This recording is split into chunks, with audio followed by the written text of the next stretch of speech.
Cuba bayangkan satu tempat di mana tak ada jenayah langsung, jiran-jiran semua saling tolong-menolong dan semua orang hidup dengan aman. Bunyi macam mustahil kan? Hari ni kita nak dedahkan rahsia macam mana kampung harmoni boleh capai semua ni.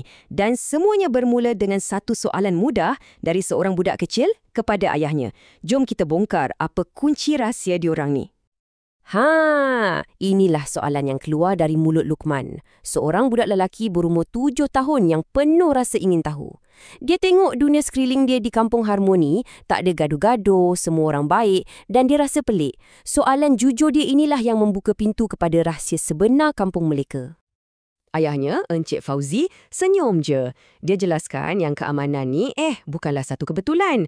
Ia dibina dengan sengaja atas satu kunci rahsia. Satu ajaran daripada Nabi Muhammad SAW yang dipegang kuat oleh setiap penduduk.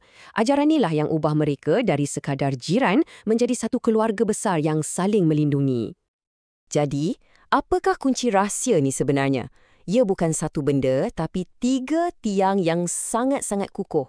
Syahadah, solat dan zakat. Ketiga-tiga ni bila digabungkan, dia jadi macam satu benteng yang tak boleh ditembusi yang melindungi kampung mereka. Jom kita bedah siasat setiap satu tiang ni. Tiang yang pertama dan yang paling asas sekali ialah syahadah. Macam nak bina rumah lah kan, kita perlukan tapak yang betul-betul kukuh. Inilah dia, satu kepercayaan yang sama yang menyatukan hati semua orang. Syahadah ni, secara ringkasnya, adalah pengisytiharan iman kita. Satu ayat yang sama di bibir dan di hati semua penduduk kampung.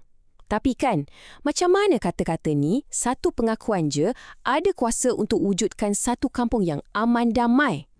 Penjelasan Encik Fauzi ni simple tapi sangat mendalam. Dia kata, bila kita semua percaya pada ketua yang satu, kita tak akan bergaduh sesama sendiri.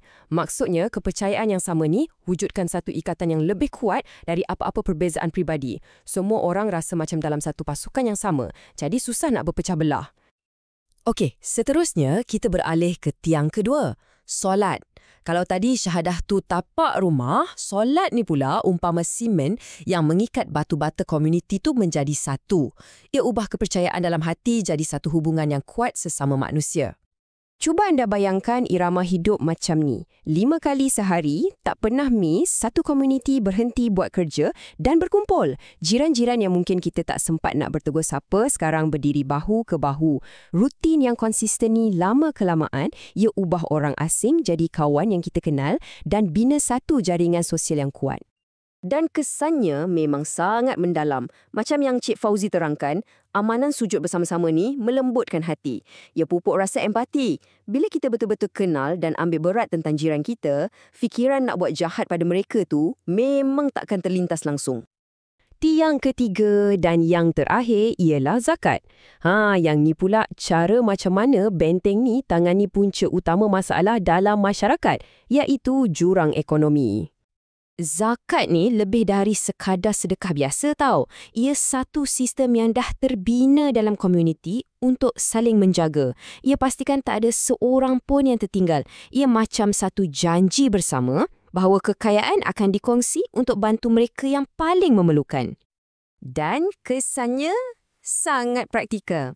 Cuba fikirkan, apa yang selalu jadi punca jenayah? Selalunya keterdesakan, kemiskinan. Zakat ni serang terus punca masalah ni. Bila keperluan asas semua orang terjaga, salah satu sebab utama untuk orang buat jenayah dah hilang. Dan seluruh kampung jadi lebih selamat.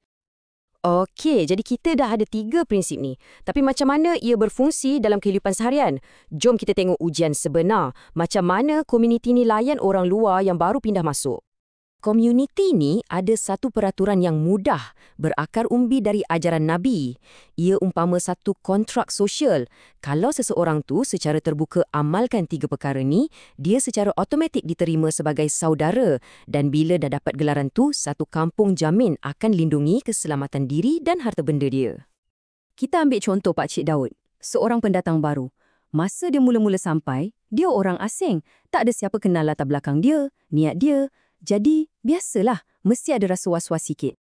Tapi kemudian, satu perkara mudah berlaku. Orang kampung mula nampak Pak Cik Daud di masjid, solat berjemaah dengan mereka, hari demi hari.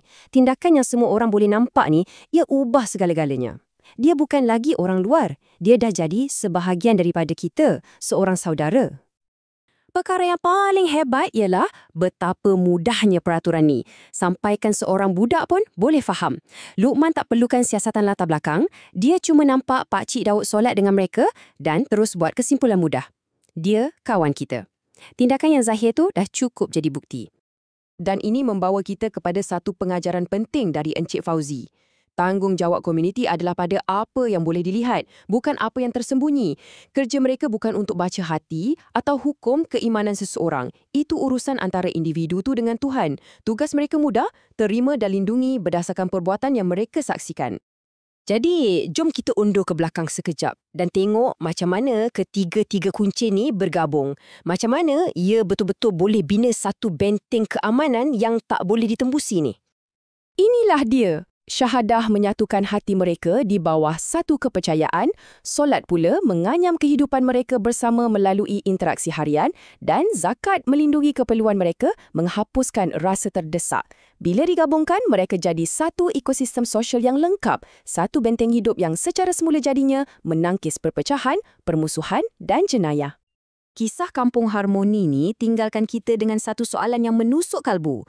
Cuba tengok sekeliling anda, di kawasan kejiranan anda, di bandar anda. Apa benteng keamanan anda? Apa kepercayaan, ritual atau sistem sokongan yang menyatukan anda semua? Mungkin kunci kepada komuniti yang lebih baik bukanlah sesuatu yang rumit, tetapi sesuatu yang mudah yang selama ni kita terlepas pandang.